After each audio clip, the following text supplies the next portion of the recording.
Hello and welcome to The Content Bite, a podcast for freelancers who use their words to make money. I'm Rachel Smith, a freelance journalist, copywriter and content producer. I'm also the founder of Rachel's List, a jobs board and community for Australian writers and other creatives. And I'm Lynne Testoni. I'm a journalist and content writer as well. Rachel and I are your weekly co-hosts, and every week we bring you all kinds of tips, tricks and some fabulous guests to help you make the most of your freelance business. I just want to give a shout out to Rounded, our sponsor, because I know for me, my quarterly BAS used to be so stressful. But I love Rounded because everything is there and so tidy, Rach. I know, no more shoe boxes of receipts. I also really love that my accountant can log into the program remotely and help me with lodgement.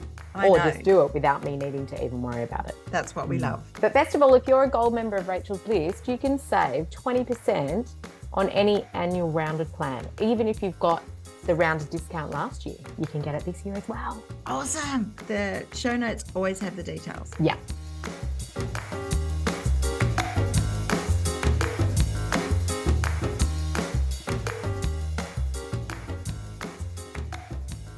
Hi Lynne, I'm so excited about today's episode because I know that pricing is a huge issue for freelancers. Not so much for me anymore, but it's taken a long time to get to that point where I feel like I can talk about money very easily. But we know a lot of our listeners, stress about how to price, when to discount, if you should ever discount, charging with confidence and even attracting high-paying clients. And so I'm very excited about our guest today. I know. I'm so thrilled to have Jasmine Parasram on the pod. She's a graphic designer and a pricing expert, and she's got some great tips for freelancers. And I reckon in the Gold Group, pricing is the number one topic that comes up all the time. What do you think? Totally. People asking, how do I price this project? I reckon comes up at least a few times a week. So yeah, for sure. Tell me about Jazz and we'll get her in the hot seat. Okay. So for the last 15 years, Jazz has been a graphic designer, muralist, letter artist, website genius and all-round business guru who's helped hundreds of clients achieve their business goals. While she's still designing, she's now sharing her wisdom with her fellow freelancers with another title, the Pricing Queen. I love that. Yeah. Jazz also owns a creative business kitchen, a business providing freelance creatives with all the tools they need for success.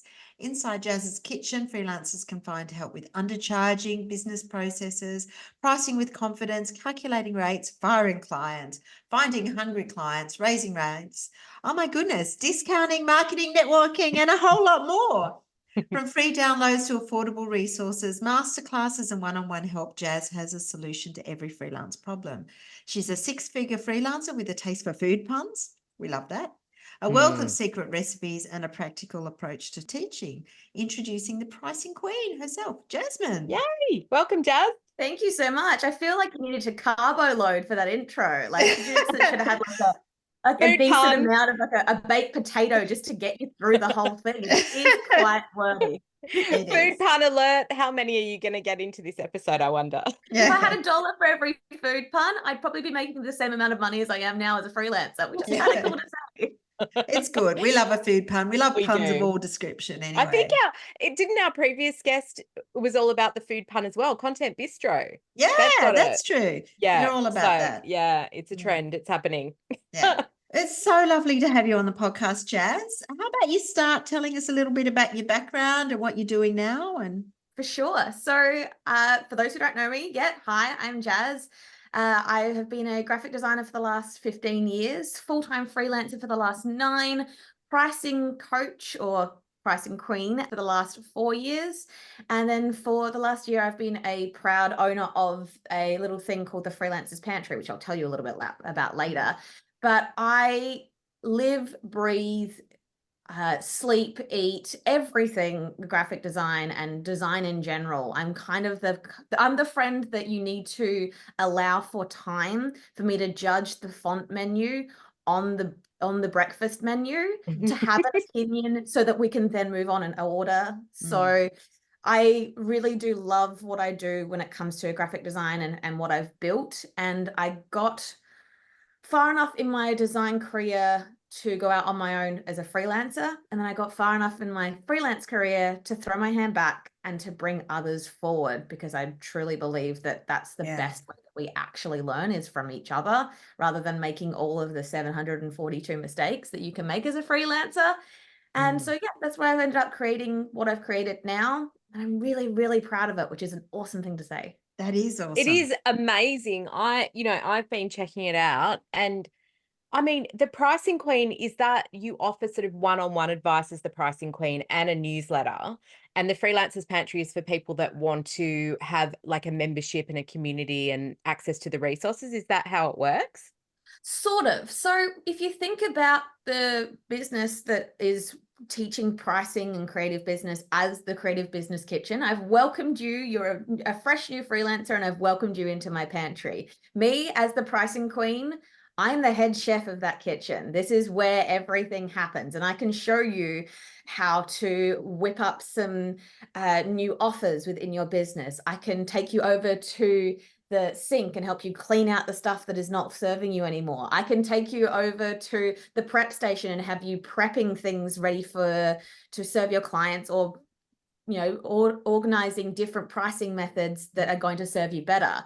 But if you're wanting to have that constant access to both community and courses and resources and content, as well as if you're one of the higher members coaching as well, then I'm going to open up my pantry and I'm going to give you all of the ingredients that I've collected over the last 15 years to actually help you in your business. Because it's no good me holding them in my pantry and only using them for myself. They are super valuable to share with other people.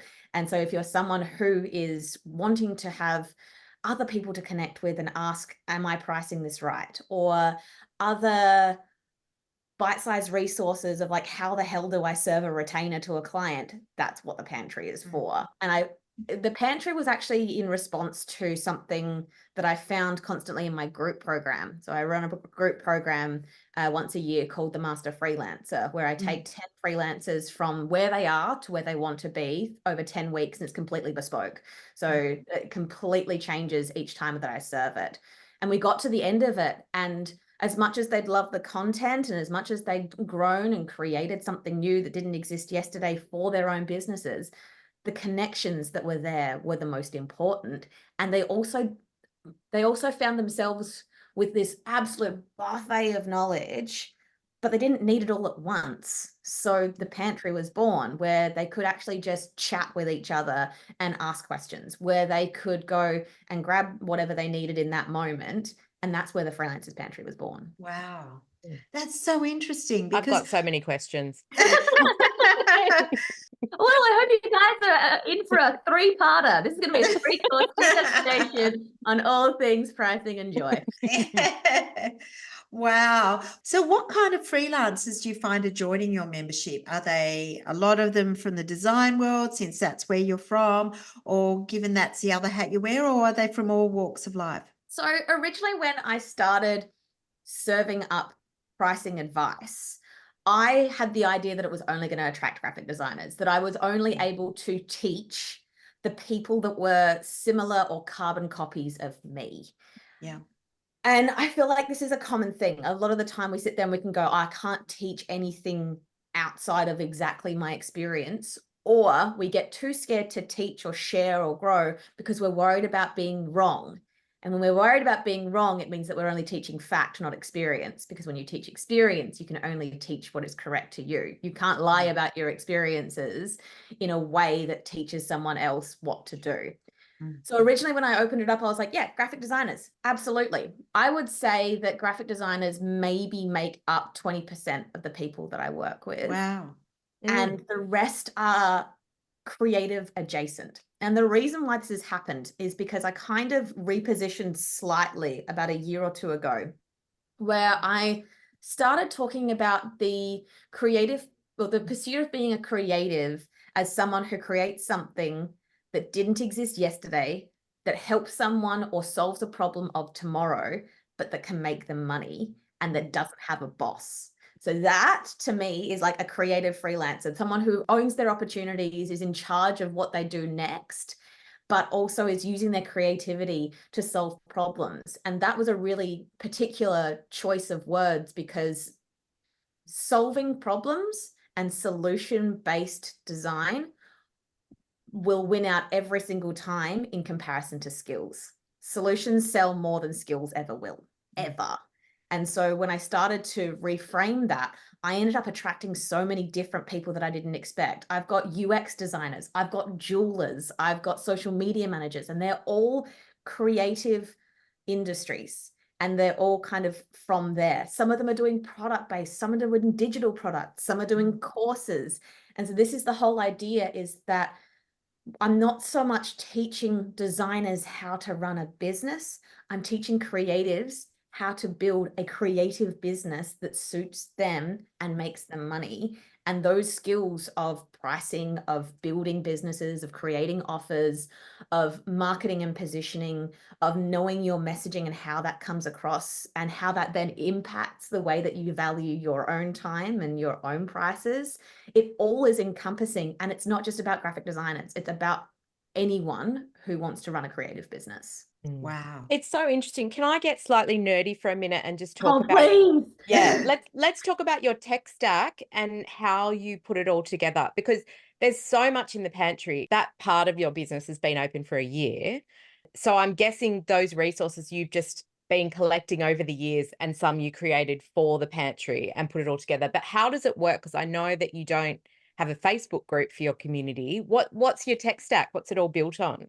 Well, I love that you noticed that I don't have a Facebook group for my community, because I am wonderfully blessed with the sparkly brain that is ADHD. Give me an opportunity to get distracted by something sparkly, I will take it. I'll join a Facebook group, and then all of a sudden I'm researching babushka dolls on Facebook Marketplace for no apparent reason. Yes. So I wanted to create something that was off of Facebook, but on a different platform that was purpose built, because I don't want someone to go to a Facebook community just to hang around and not get something that they want out of it. It was more purpose driven than that, because also a lot of people tend to gravitate to the things that are joyful, and Facebook is in that side of things of like creating joy, creating connections, all of that side of things. You're not thinking about business when you're scrolling at 9 p.m. while Brooklyn Nine-Nine's playing. You're thinking about relaxing, doing whatever you're doing in your off time. And I didn't want that to get confused as well. Yeah. So going back to your question about my tech stack, I used to run all of my courses, my coaching, my masterclasses, all of them on a platform named New Zenler. Served me well for 3 years. In the last 3 months, I think I changed everything over in December. December was a big month for me, because I had decided that I wanted to just literally clean out the pantry, literally take everything out, wipe all the shelves out, and create something completely new, put up freeze, all of that sort of stuff. And so I ended up going onto Heartbeat, and I'd actually discovered Heartbeat through a fellow coach here in Melbourne, Suze Chadwick. She's fantastic. And I'd researched all these different things. I'd researched Circle, I'd researched Mighty Networks, I'd researched all of the bigger and smaller players in that space, but they all had something missing. They had something that didn't quite cut it, didn't quite make it into, yes, that's definitely something that I want to invest my money, but also invest my time in, because putting together a membership is not a small task. It is not something that you go, okay, I've done it. You guys want to come in? You have to be constantly feeding it like a sourdough starter. You have to be constantly adding to it in a way that is authentic to you as well. So currently within the Heartbeat app, I have courses, content, chat, and then events. So in the chat, it's kind of like Discord for creatives. Like it's really pretty, and everyone can like chat back and forth. There's space where they can ask pricing questions, which is called the pricing pickle thread. There's masterclass takeaways of stuff that they've enjoyed in the different masterclasses that are served every single month, a completely new masterclass every single month, as well as all of the content shelves where they can access pricing calculators. They can put in all their details into, and it will pop out exactly how much they should be charging per hour as a base, and then building from there. but there's all these different things in there that they can work with. And then they've got courses as well that they can jump into, rewatch any of the masterclasses like on the reheated replay. So the Heartbeat app has been really, really fantastic. And this is completely not sponsored. I just annoy the crap out of them because I spend a lot of my time in their forums and in their community and learning from them and actually having conversations with them, because they're not a giant like Circle or Mighty Networks. They're actually I've had I haven't heard of that app actually. Oh, Heartbeat. Yeah. Heartbeat has been like Interesting. mind-blowingly, like it's changed my business, and I Yeah. don't say that very lightly. Yeah. And so, yeah, it's been a massive impact to be able to connect with the people who are actually building it and actually creating it as well.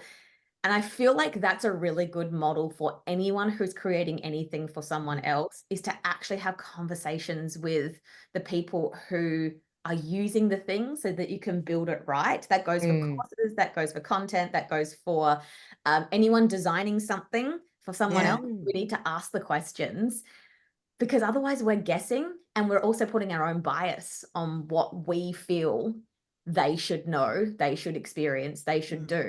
And this is something I was talking to a student of mine the other day. She's rebuilding all of her courses. And I said, okay, who needs this? What problems are they solving? What are they actually struggling with? Have you asked them? Because as soon as you ask them, it gives you a blueprint for what to do next. Yeah. So interesting. It's interesting what you say about Facebook, because I've had a really different experience with our Facebook community. It's got hundreds of people in it, and I have flagged the idea of moving them to another platform, and they don't want to move. Like overwhelmingly, they all want to be in that group, and it is very business focused. And I find a lot of them are in there at night doing businessy posts and chatting about their businesses and stuff. So for some reason, that just seems to work for the Rachel's Listers, but I'm a bit like you, like shiny thing. Oh, I want to check that out. Maybe that would be better. But I don't reckon I'll get them to move. They're very much creatures of habit. People don't like change. No. This is why we have a role in corporate called a change manager. Like it's literally the person who is going to be inciting and nurturing change. And this is something that I come back to time and time again, is there is no set recipe for success in anything that exists, anything at all. You can't sit there and say that this is definitely going to work for every single scenario. And the perfect example is this, that I tried the Facebook community thing, and I got a lot of people in there, and then it went quiet, and it didn't do what I wanted it to do. This is where we look at like purpose-built things. If your thing is working, whatever it is, great, cool, keep going. Yeah. But it doesn't make any difference to the other people around you. And this is the other thing that perfectly segues, the same thing about pricing. Yeah. Like just because this is where everyone goes, oh, but such and such is charging this much, or their rate's higher or lower than mine, maybe I should be changing mine completely to match that. You don't know their situation, you don't know their setup, you don't know what they're investing in to be able to charge those numbers to make that justification for themselves.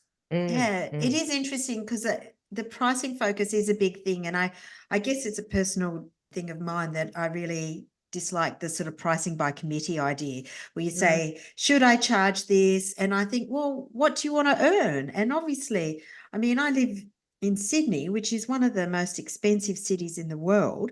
So obviously my costs are way bigger than somebody who lives in a tiny rural town. And I don't have kids, so it's not anymore.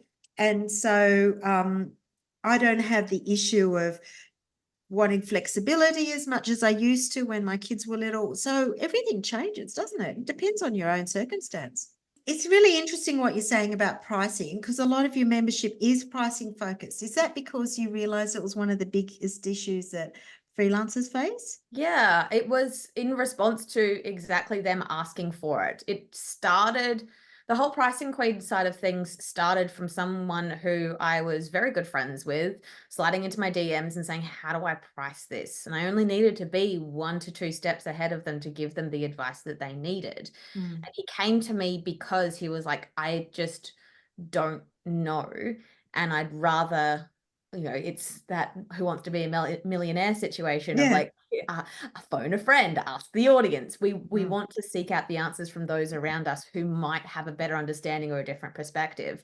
Also, he was based in Barcelona and the client that he was working with was based in Sydney. So I had a little bit of knowledge from being, in the same country as the client. So he could kind of rest and rely on that sort of experience to help him price it. The cool thing is that first experience is probably one of the most pivotal ones for me, because he was looking at the job and I think he was going to price it around $9,000 for the job, and we ended up having a longer discussion and he ended up charging 24, Wow. which is wild, which is Yeah. absolutely wild. And not all of the pricing questions have that many zeros, but it definitely was a really big impact on me to kind of go, I might be kind of good at this. I might be kind of good at taking this particular problem and breaking it down into its elements and kind of going, okay, is this better suited for this pricing model or this pricing model? Is this better suited to be served back to the client as options or just giving them one particular option? How can we use pricing psychology in a way that's going to deliver this as not only a solution to their problem, but also paint him in the best light possible to do the work if he's chosen? Because pricing is perception as well. So coming back to kind of how that all started, it then kind of grew and grew and grew. And I believe that pricing is one of the easiest things to fix, but the hardest things to change, because you can change the number really quickly. You can double your rates overnight if you want, and that's fixed it.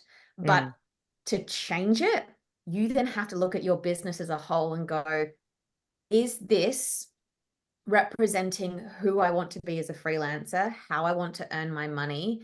Is this representing the value of the service that I'm providing? Is it accurate for the kind of client that I am currently attracting, or do I need to change that client that I'm currently attracting? And I will tell you right now, cheap prices attract cheap clients. The inverse does not work every single time. Like, expensive prices attract expensive clients, not necessarily. But the absolute thing I can guarantee for you is if you are throwing out cheap prices in an attempt to avoid having those conflicts or having those conversations where you have to justify your rate, you're going to find yourself in that more often than not. Yeah. It's so interesting because it's what Lynne touched on before, like what you did with your friend. And I'm always doing that with, my sort of freelance friends as well. They'll ring up and go, I've got a big project. What would you charge for this? Or how would I price this or whatever?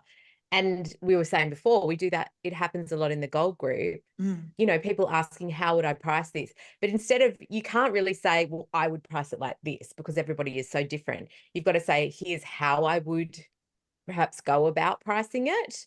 And then it's dependent on your rates and how long it might take you. And so, yeah, it's the Because biggest pricing thing. by committee just doesn't work, does it? Everyone's got different circumstances, and that's what's important, and how much you want to earn and how you want to organize your business and life. But I think like what happens in the Facebook group, the Rachel's List Goal group, is that people go away feeling a bit more confident about creating a price that works for that project, just because they've had a little bit of, advice, and they go, right, I've got it now. I can take it from here, sort of thing.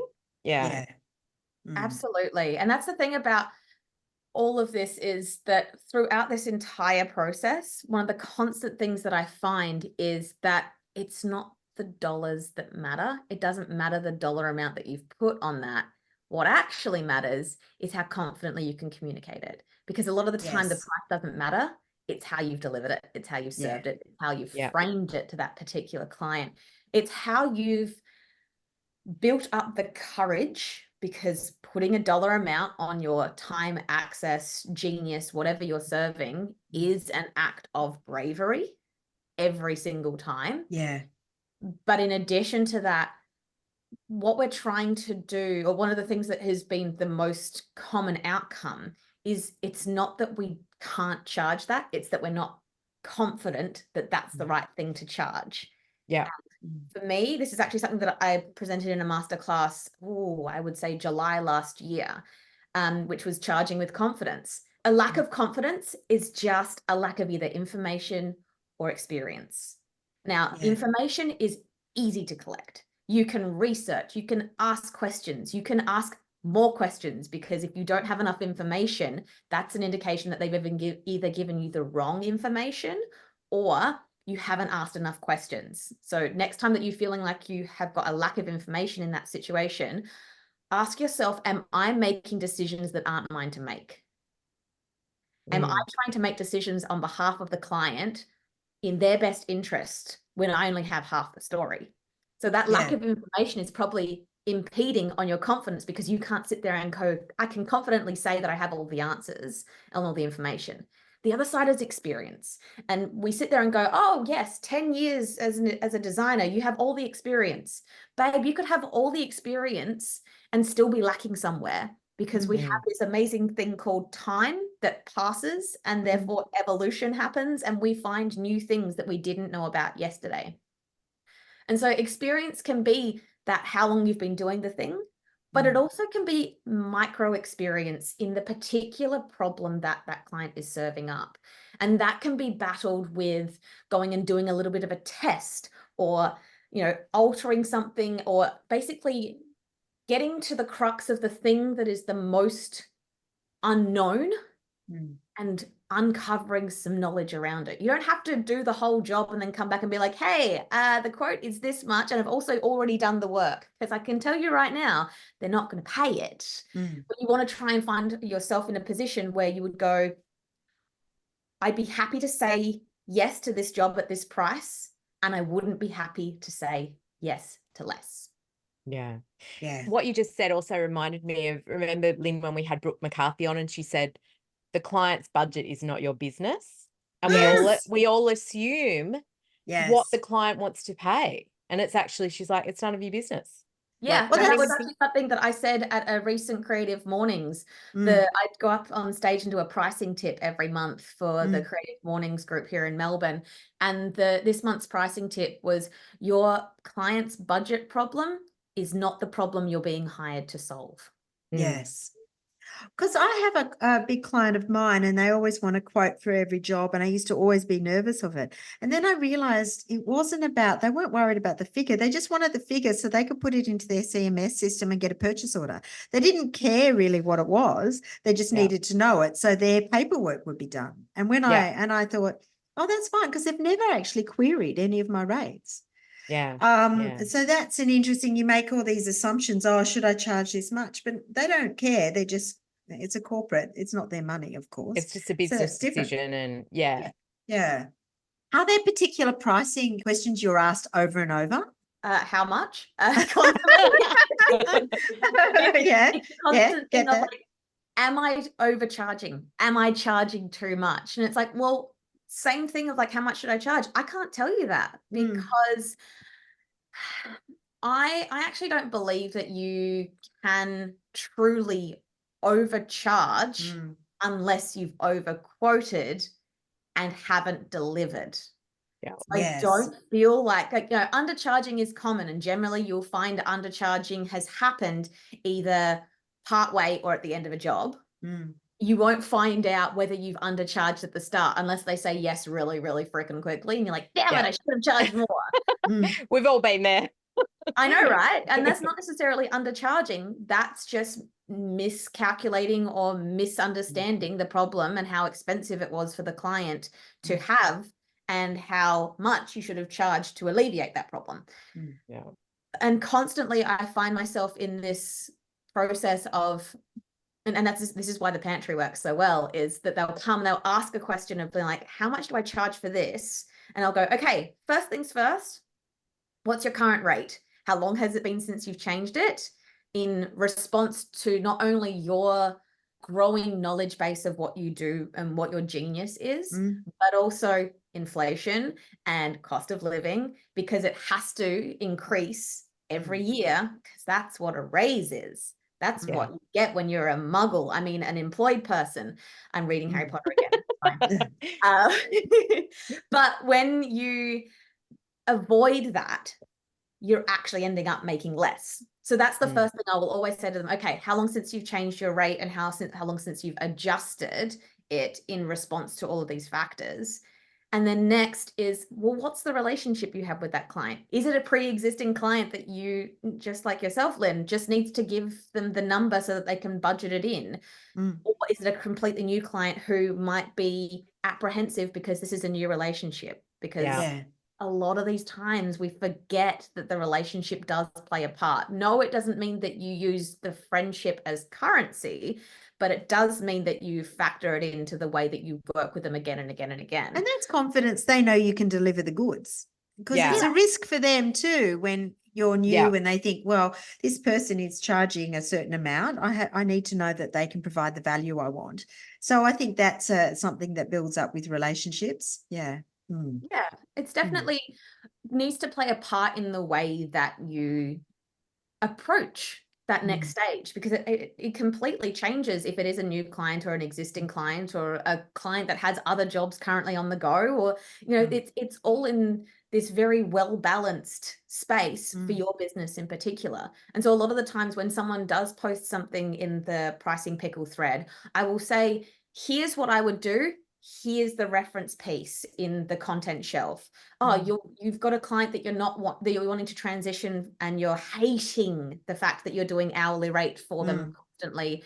You're wanting to make it so that you can increase your rate, but then maybe offer them a retainer instead. Or you want to start a retainer with a new client, but let's be honest here, a retainer is like a wedding ring. You only give it to the ones that you actually want to keep in your life. Yeah. So how do you I like that. It's a commitment. I don't want to commit to someone that I'm going to hate within a month and a half and then get the whole thing annulled. Like, I'm just not going to do that. And it's something that they need to earn. They need to earn the ability to be one of my VIP clients, because I don't give it to everyone. So all of these sort of things that pop up pretty consistently of, I want to change my rate, I want to change the way I price, all of them that pop up, I tend to say, here's what I would do. Here's the reference material. Yeah. You touched on something just then about how to price things. And I wanted to get your thoughts about pricing for outcomes rather than by the word, by the page. By the page is something that I commonly do with websites, but I'm basically putting some packages together now because I'm starting to get so many more website clients, and I think it's better served by a package, like an outcome sort of thing. Is pricing for outcomes or value-based pricing something that freelancers need to consider? So it's really interesting that you lump those two things together, of pricing for outcomes and value-based pricing, because they're a bit different, aren't they? They're different, but they're also really easily synonymous with each other. So when we go to outcomes, we need to understand that it's not just the piece of paper that's being designed. It's not the fully built website. It's not that. It's what it does for them. Yeah. So I will be completely honest and say, I have made pricing mistakes in my past. If I hadn't, That's how we learn, though, isn't it? Yeah, absolutely. It is one of the best ways that we learn, but it is also one of the worst ways that we learn. So I've got a particular client that I built a website for in December of 2019 to be able to order wine online. Now, it doesn't seem like that's, a particular time, but what happened 3 months later? Yeah. But the website would have been perfect for that. Exactly, which means that the mere fact that it existed in a time when it was really needed made it more valuable. More valuable than the time that I put into it to build it. More valuable than the effort that I went to make sure that it was turned around for Christmas 2019. And more valuable because being part of their ongoing process, I was able to see how much that website was making them. Yeah. I will say it made, I hate this. I charged $2,500 and it made $33,000 in the first year. Wow. And that in its mere existence means that it was more valuable than what I charged. Can I do anything about it now? No. But what I can do is take that information and understand that as a case study to sell to the next person to be able to justify a higher price. Yeah. But only if, I mean, with hindsight, yes, you can go, that was brilliant. The planets aligned, you know, COVID, everybody wanted to order wine and drink themselves stupid at home. Of course, that was going to go off. But that's where I come undone. It's like, how do you know that the next one you're going to build is going to have that success and that you should charge accordingly? Do you know what I mean? You don't, but You you just don't. you just do it anyway. You don't know for sure, but Yeah. you have proof now that it can happen, that it Yeah. can exist. Yeah. And it Great means that example. you Okay. Yeah, can exactly. deconstruct it, of kind of go, actually, this is something that was really valuable for the time. And yes, I might not be making another wine website 3 months before a global pandemic. I mean, I'm hoping not. I can't do that again. That would be bad. That would be bad. Also, if we get to a point where I do it again and then 3 months later it's a pandemic, I think I'm the problem, maybe, potentially. I don't know. But what I can do is take that information to know that something that I can create has the ability to increase massively the ability for another business to make money.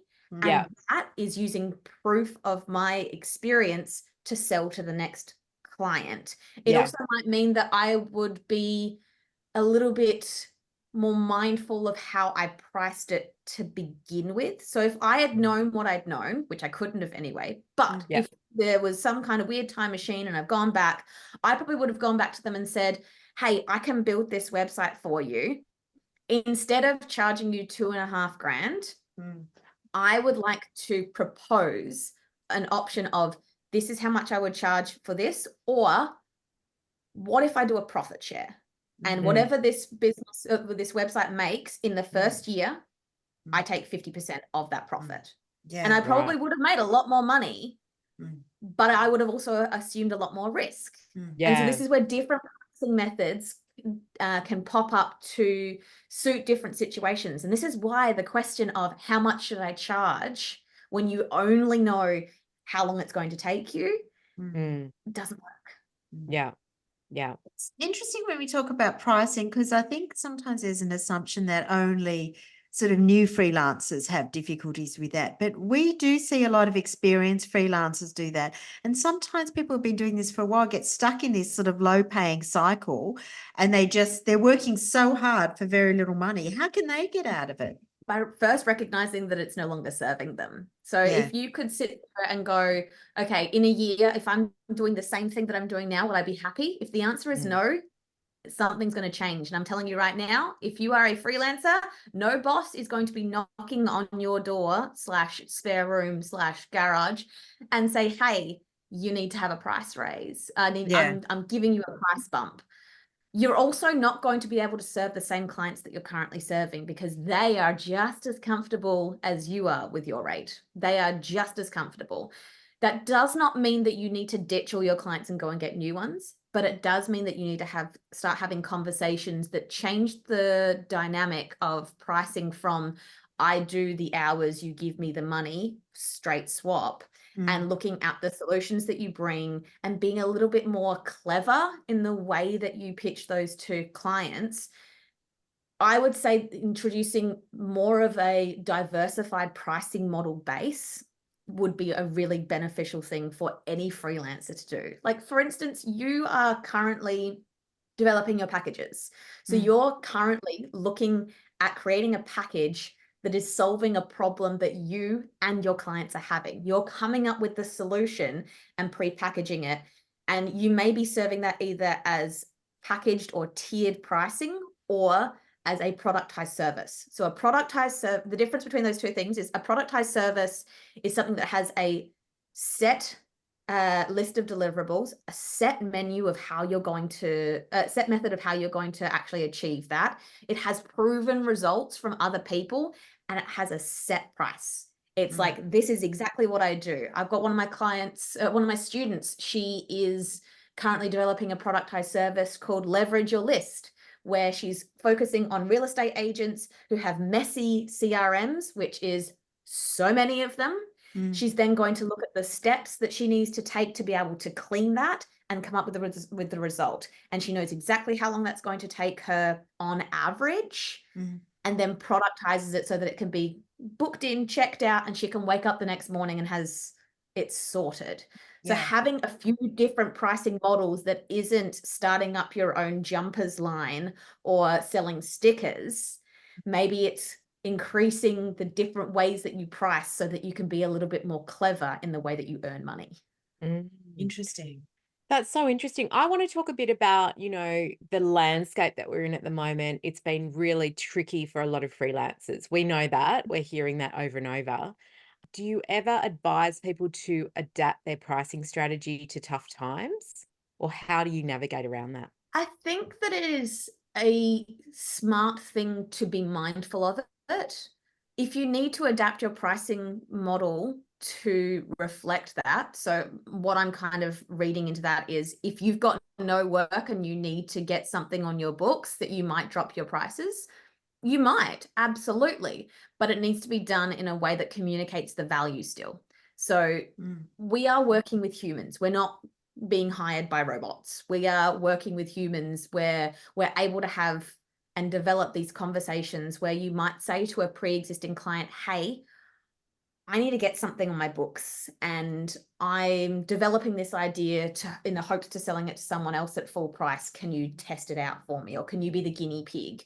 I need to at least make something this month. So do you have anything particularly that I can work on and I can do it for you at a negotiated rate or a specific rate?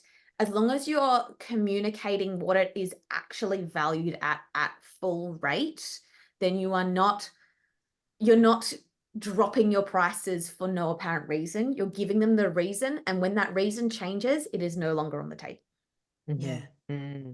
Yeah. I've often talked about, not reducing the price, but reducing the scope. That's often a good way of doing it, saying, okay, your budget shrunk. Well, I'm not going to do the same amount of work, but I'll see the three key things that will make a difference to you. And we can always come back to those if your budget changes. Is that a good approach? Yeah. So in my studio here, I have lots of little sayings that I have spouted at some point in time, written all over these canvases. And one of them, the one that's sitting right in front of me right now, is negotiate the deliverables, not the dollars. So if you've got a client that's come back and said, oh, we can only afford 10K on a 15K job, how can you reduce the value both from what they're getting and how much effort you need to put in to fit within that 10K price?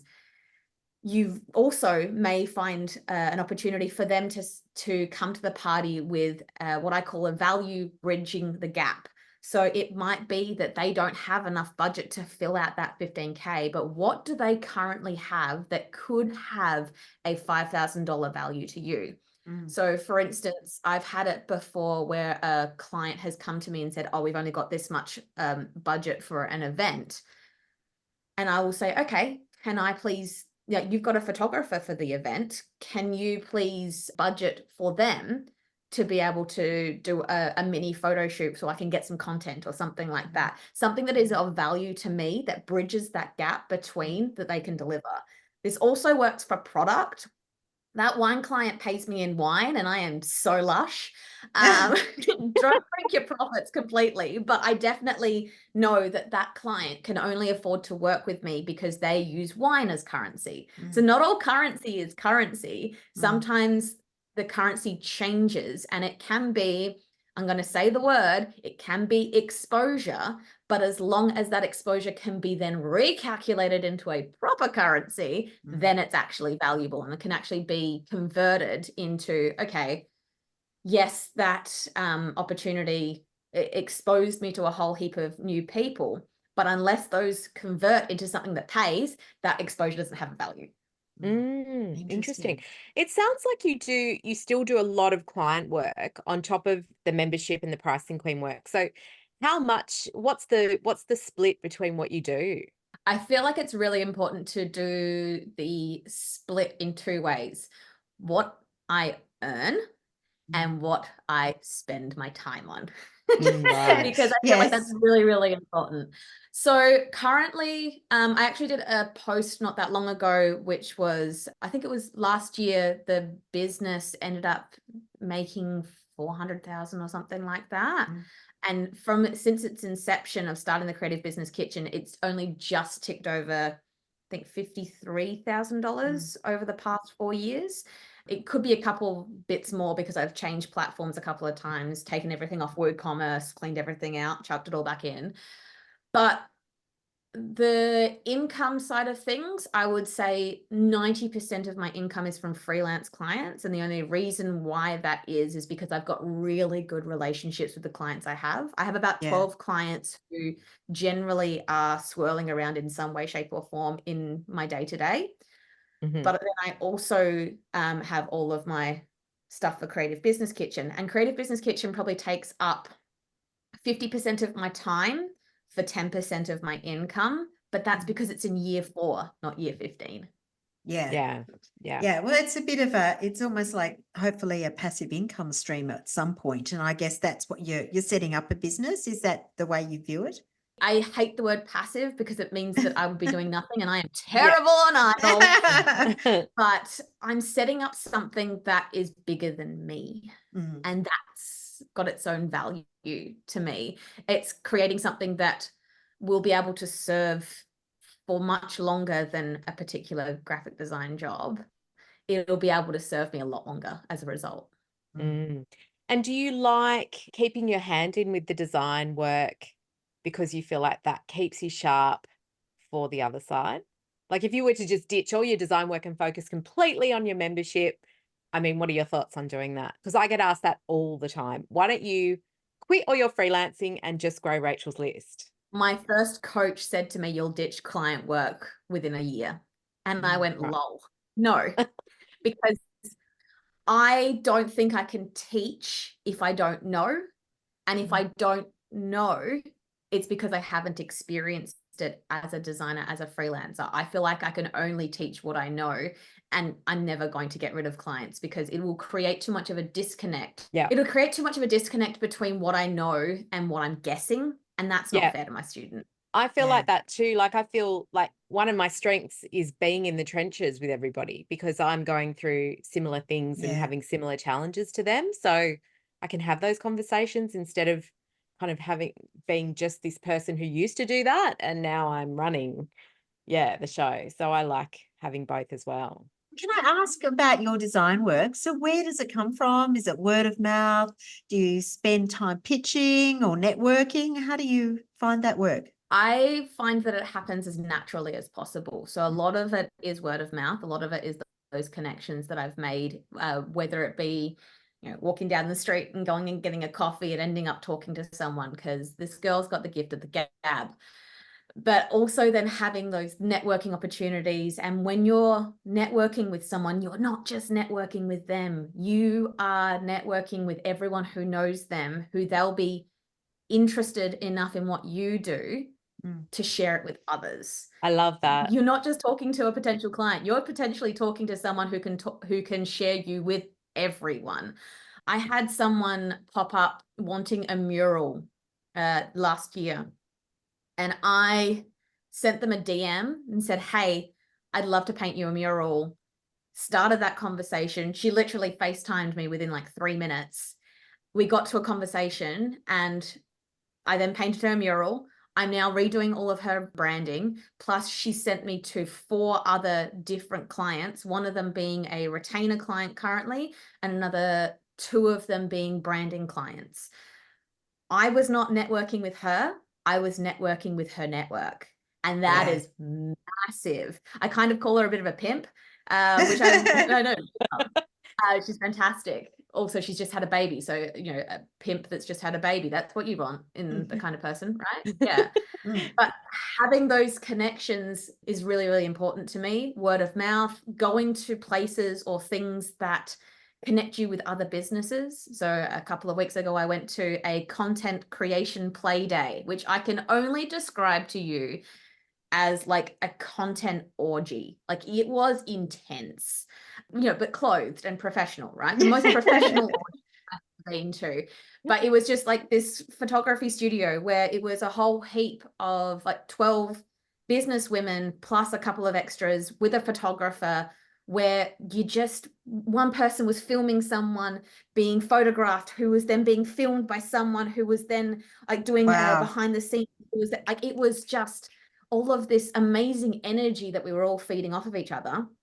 And as a result of going to that content play day, I've now got 12 people who know that I teach pricing, who might have other networks that they're working with, who might have other businesses that they've experienced.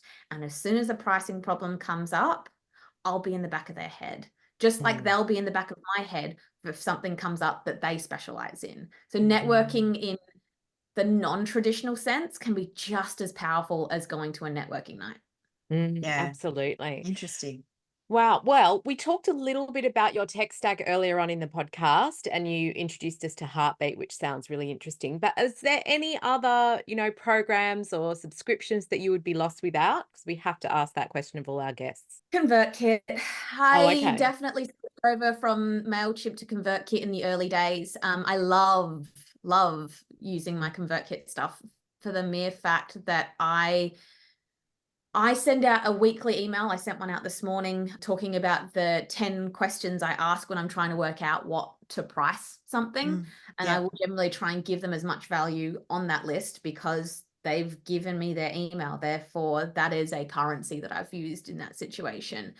ConvertKit then takes a lot of those into different automations and is able to have the conversations with them that start them thinking about how they want to work with me.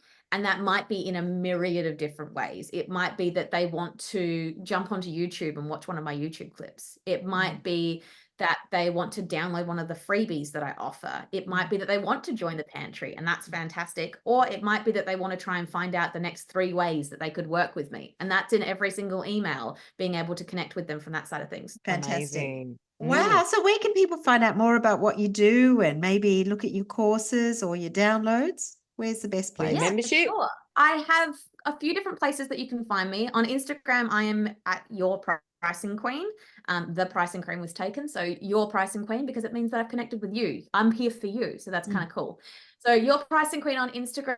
You can also find all of the bits and pieces that we've talked about on this particular episode, as well as a first bite of my pricing calculator on a page that I've put up for you, which is creativebiznesskitchen.com/Rachel. Oh, nice.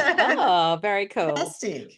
Jazz, it's been so fascinating talking to you. Obviously, I love to hear all about your membership and everything, but the pricing stuff has been really insightful. So thank you for coming on and, telling our listeners, giving them a little bit of advice about that, because I know it's a big thing.